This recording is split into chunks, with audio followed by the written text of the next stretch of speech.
I'm the scat man. I'm the scat man.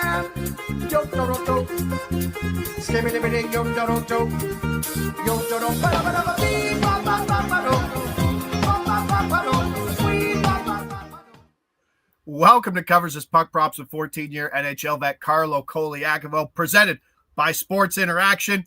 Good to see everybody there. The pumpers are pumping early. Oh, are they ever? Fired up. Chat's very fired up. Yeah, the Bruins kicked me right in the wiener yesterday. Did you see that? I got the Swayman. Got the Swayman. But that should count, man. He already recorded the saves, did he not? No, he got 25, and then they pulled him, Joe Sacco, on a front end of a back-to-back when he's given up 3 power play goals. So what did he need to get to? 28? 26? Oh, no. Buddy, he had 23 saves in a 2-1 game with 30 minutes left. Wow. Yeah, you called it too, that you were going to be upset about it if they did it, and they did. They did. Yeah, let's bring in Corpusalo. That'll fire up the boys, Joe Sacco says. They take 4 penalties in the third. They took a penalty within the first 2 minutes of that third period. Absolute donkey shit.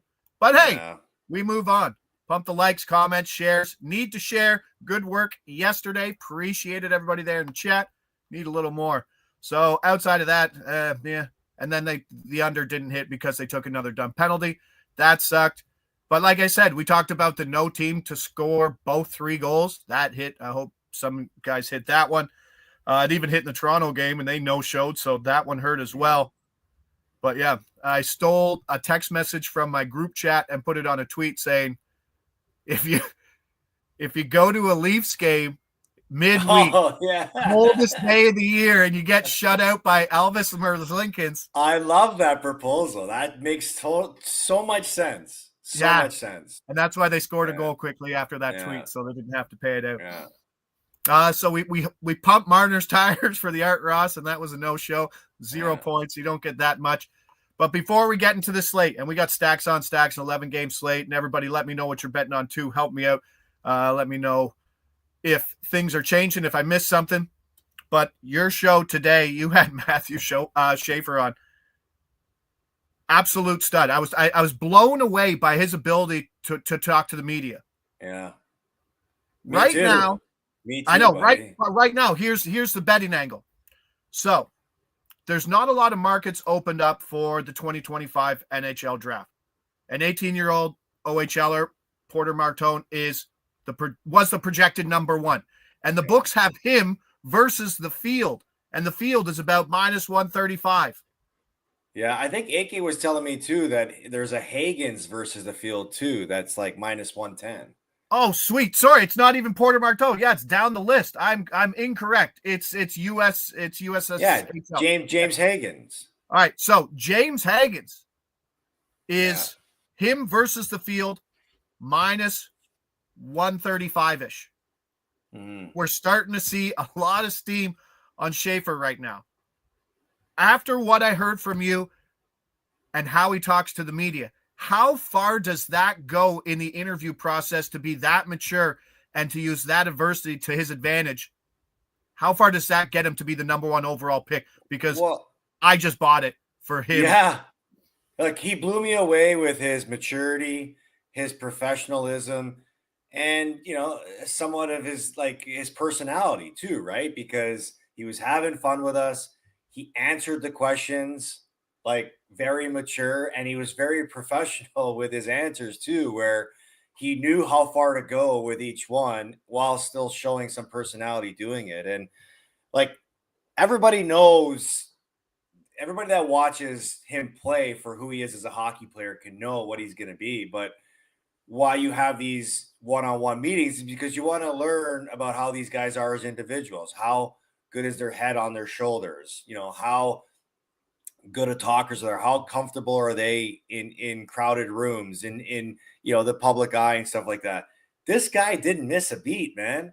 This guy showed like he was a 27-year-old talking in a 17-year-old body, and a 17-year-old voice because,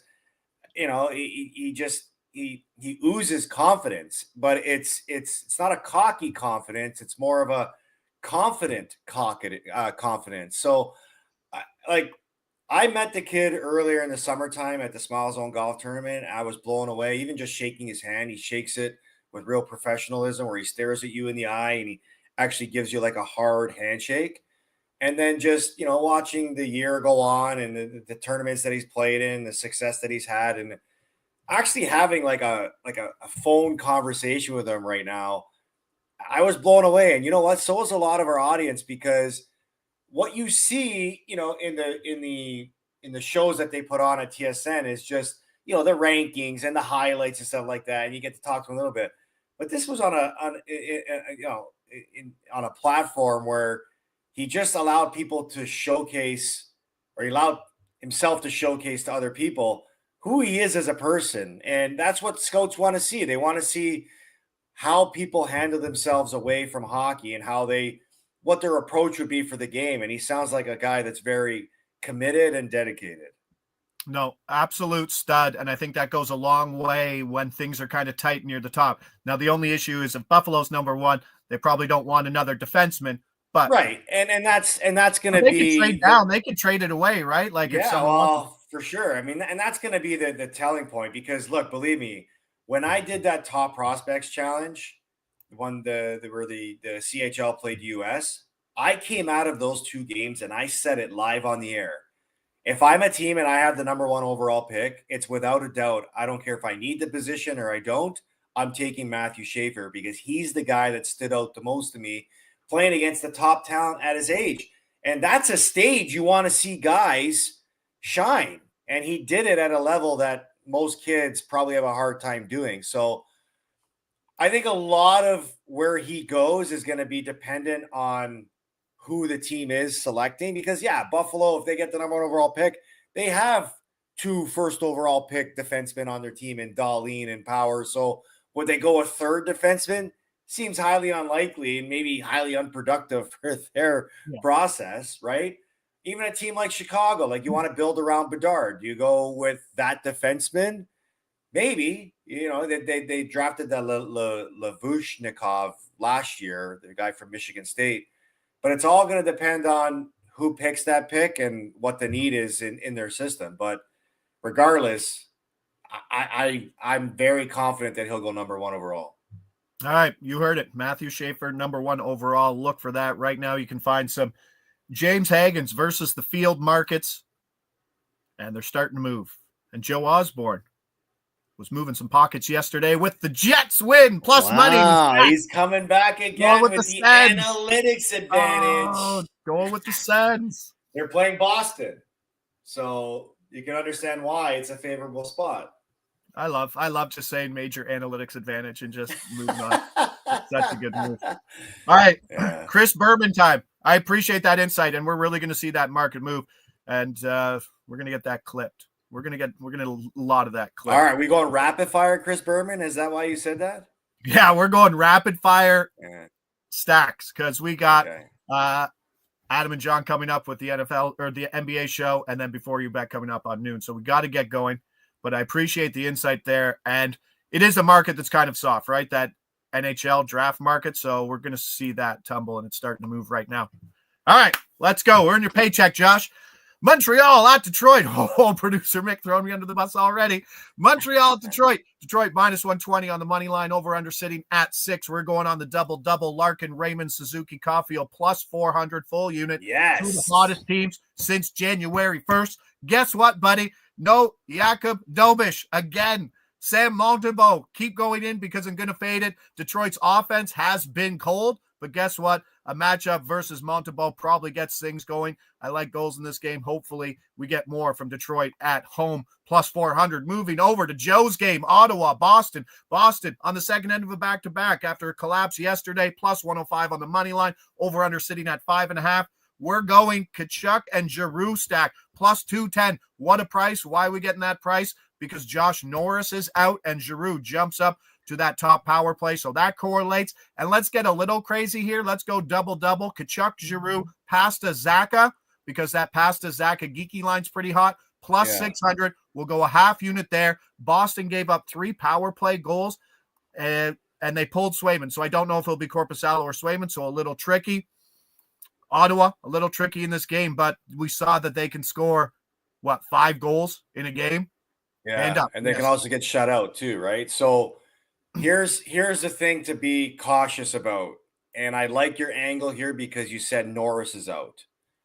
Tkachuk is pointless in his last 8, and you ask why it's so high. That's why it's so high on the odds, is because he hasn't had a point in his last 8 games. So he's getting more value right now. And do we expect him to continue this streak and go longer? That's tough. No, right? So maybe this is the night he breaks out of it. Yeah, and I mean, if you are looking at that angle that we talked about yesterday with the shots on goal, because it was there, the Devils were kind of up late in that game and they didn't get a lot of shots on goal, but they were at like 25, 30 minutes into the game. So Tkachuk, obviously a big target. He is sitting at 270. He's plus money for his 4. So kind of that same angle, even money for 4 shots for Tkachuk. I mean, it's a road game, so a little trickier, but kind of that same Jack Hughes angle, who finished with 4, and the offense kind of let up in the third. Moving on, Utah, Minnesota. This one is a little mouth-watering, bud. This one's a little mouth-watering. What do I say about road teams? Where do I like? Second line or first line, bud? Second line. Yes. Do you know who the second line is in Utah right now? I have no idea. I'm guessing it's the guys you got there. There we go. We're going with Michelli and Hayton. And we're going pretty much like 3/4 of a unit here for a point, plus 475. They correlate on power play too. But then we're going the full line stack. Second full line stack. Adding Josh Doan, who plays PP1. Ooh, wow. Snapper noodle. A little 11-1 for you, bud.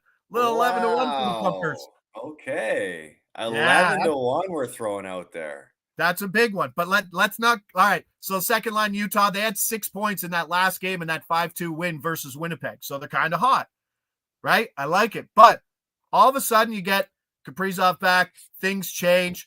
I believe Jared Spurgeon might be back. We don't know. They've been practicing, so it'll probably be game time decision. We're not 100% sure on the lines, but yep, we're not sure. They practice. They probably will be. Let's call it what it is, but.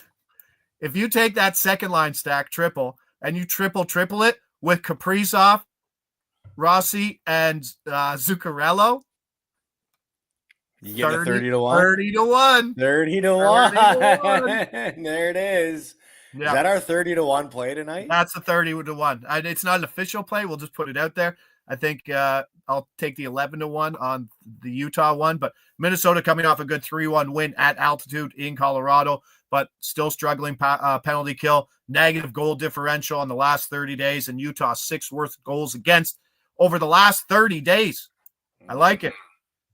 Kaprizov, Spurgeon removed from IR. Yes, because they came off IR, Predator. So they're kind of in that day-to-day thing. So like they don't just jump right into the game. So well, you don't take a guy off IR if he's not ready to play, right? Because the teams want to utilize that cap spot. Space.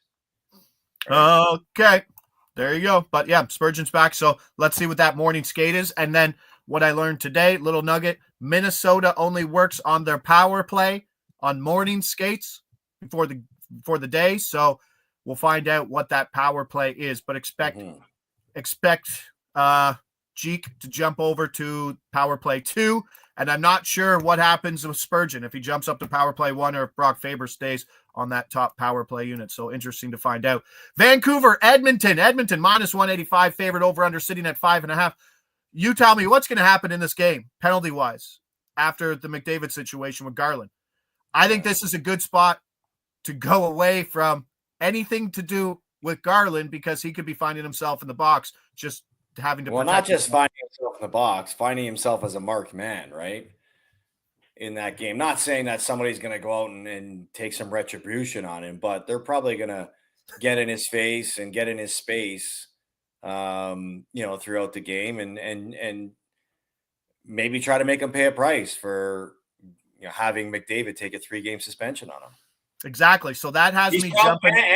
And this game is in Edmonton. he's probably going to be getting the boo birds by the Edmonton Oilers every time he touches the puck. He'll be uncomfortable. Right. So that's why I don't. And like he's playing with Miller, and then it's Miller too, right? Like Miller could just not get as much ice time as the other guys for some reasons. But I'll take Besser and Peterson to stack that one hit, and then we're going to go Draisaitl and Arvidsson because Arvidsson's the guy who jumps up to PP1 now. That's a stack. That's a really good price at plus 550 for a game that might see a lot of power play stuff. The whistle might come out early. The refs might try to put their stamp on this game quickly, especially with guys like Corey Perry, like talking in the media about protecting the Stars. They don't want anything to boil over. Wouldn't mind seeing a little power play action on both sides. Interesting game. Vegas, St. Louis. St. Louis plus 125 on the money line. Home dog. Over under sitting at 6. And I love this one. There's a few ones we like. We're going full line stack. Faithful. See it in the chat. Kyrou, Holloway, Shen. 450 at home. This is the bona fide number one line. Buchnevich has dropped down to the third line. I mean, Rob Thomas is not playing with as much talent as someone like Jordan Kyrou right now, so I like that 450. And I don't know if you've been watching these Golden Knight games. Tomas Hertl and Pavel Dorofeyev have been on fire. Really? And they're a 190 stack. Yeah. Hertl's pointed in 5 straight. This stack's hit in 3 the last 5. Multi-point games for a lot of them. St. Louis, worst penalty kill in hockey over the last 30 days. There's a lot to like in this, and I think you can go. So you go 1 unit on the triple, 1 unit on the double, and then I'm going double, half unit. Kyrou, Holloway, Hertl, Dorofeyev, plus 850. You can get greedy and add Shen to that, but I'm not getting greedy today. Stacks on stacks. Stacks on stacks. 232. Seeing a good price at 232. That's a great price. Let's go. I'm taking Garland 2 points. Yeah, Neil Green. He's going Garland 2 points. That scares me. Like I just don't think, like you said, like he won't have space and time in that Vancouver game. Yeah, he probably won't have any confidence too with the whole crowd booing him. Yeah, it's not like he's a superstar that's going to use it to power himself. It's Connor Garland. Let's be honest. But yeah, grade A. Which Pittsburgh D-man are you laddering? Yeah, let them know. Hit that like button as I catch up on this chat here. Hit that like button so we can keep going. But the stacks are going. Nashville, San Jose. It's one of those days where Will Smith actually has a market. So we go Smith and Zetterlund. If you go over to that place that shows you where they're playing, they'll show you that Zetterlund's on PP1. Well, guess what? He's not. Smith and Zetterlund were on a power play together, so they still correlate.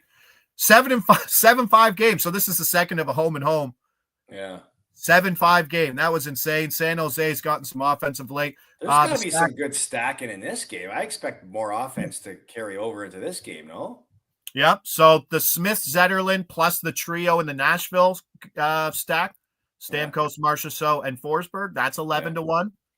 Ooh. Right. That hit in the last game very easy. There's the Celebrini Eklund stack that's there, but I like this Smith Zetterlund stack that at plus 375. But yes, there are some stacking opportunities. What if you did like an 8-legger? Smith, Zetterlund, Celebrini, and you want to go? Is it Toffoli or Granlund that you put in there?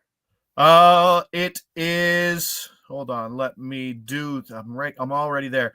Celebrini, yeah, Eklund. So it's Zetterlund. Celebrini. Yeah. Celebrini, Eklund, Zetterlund, and Smith. And then you do one of the Nashville ones. Well, just those 4 guys is 850.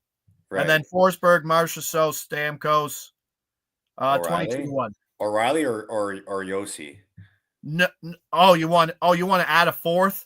Yeah, do an 8-teamer. Oh, then you go. Okay, then you go. Yeah, you go Yossi. That's 30-1. There's your 30-1. You get 12 goals in a game. I know, again. but you lose the entire edge of being able to do it in theoretically 2 goals. I like it though, but so talk to me about it. You're coming off a 7-5 game home to home where you blew a 4-1 lead. Yeah, 5. How does that?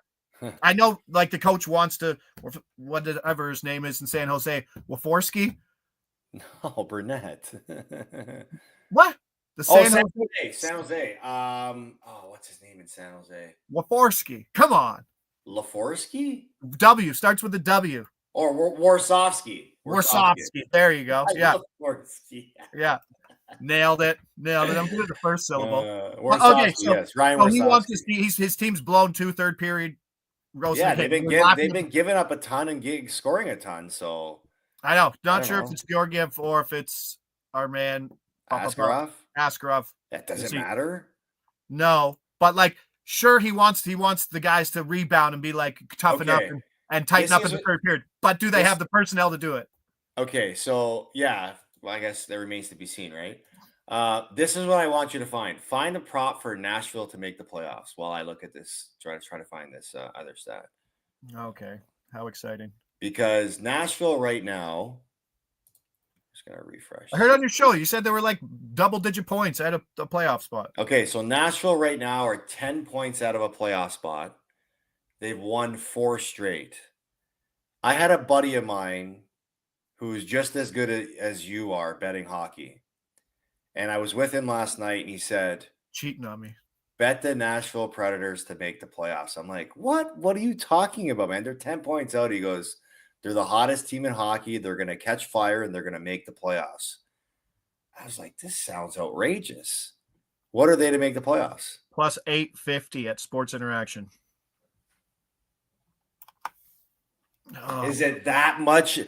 Like they went on this crazy run last year where they won 18 games in a row.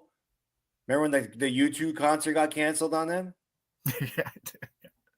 Yeah, So, he needs another YouTube. He needs like another. they've got to play like 700 hockey for the next 40 games to get in and to make up 10 points. But All right, Anaheim. You can leapfrog Anaheim, right? They have a game in hand. Anaheim, see you later. Seattle, Utah. Let's be honest. St. Louis is playing better hockey. Vancouver could absolutely sell, right? And just plummet as well. Calgary, and then Calgary. So you literally have 8 teams playing for one playoff spot in the number 8 spot where Calgary holds it right now. Yeah. 850. I don't know. Snowy day here calls for 4x4 stacks. Mick, put a little marker on this episode and see if it actually when it happens. A little marker, yeah. Yeah, we'll hold it down. I'll pin it as a tweet. This one marked. episode. He said marked. Mark, there you go. Yeah, we'll clip that.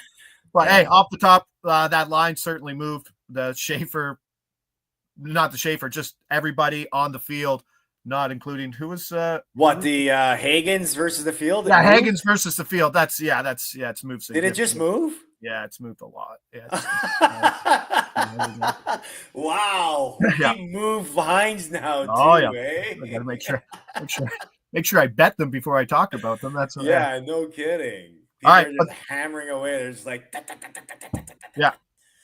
It's like Stacks back on stacks today. Screw unders, money line dogs. It's hockey. They're tough, but these I went through every game. I got them. I'll throw out another tweet today showing all the best stacks for each game, maybe best ways to do it. But that's what we got today. Big slate. Love this slate a lot more than yesterday's. Appreciate everybody there. Hit that like button on your way out. Back here tomorrow. Smaller slate. Obviously, love some Friday slates. Pump the likes, pump the comments, pump the shares, pump it up. Let's go, pumpers. Appreciate everybody. I'm Josh Ingles. He's Carlo Colaiacovo. This is NHL Puck Props presented by Sports Interaction. Remember when that was cool when we were in high school, bud? Yeah. Yeah. Oh, we're making it cool again. We're pumping. Who's pumping? Oh, yeah. Let's pump it up. Let's go. Come See on, you don't tomorrow. leave me hanging. Oh, pump it up. There you go. Don't leave me hanging, he said. Let's go. All right. See ya, boys. Hey, NBA show coming up next. Stay tuned. Let's go.